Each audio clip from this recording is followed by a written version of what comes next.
અત્યારે મજૂરોની અછત હોવાથી આપણે આ ટ્રેક્ટરથી જાહેર વઢાઈ નાખવાની છે અને આનું કામ એ સારું છે. આપણે સાટેલી છે એટલે થોડાક ઠૂઠા મૂકે છે.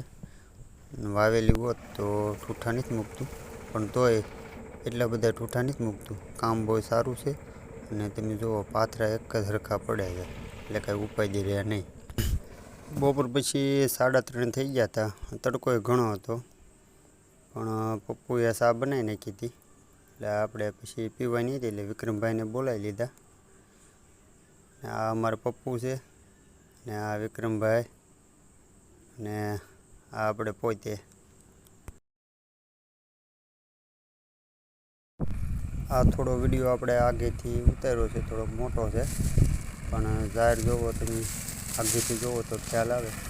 પાથરા એક સરખા બધા પડેલા છે અને જાહેર મશીન કાપે છે એ પાથરા પણ એક જ સરખા પડે છે.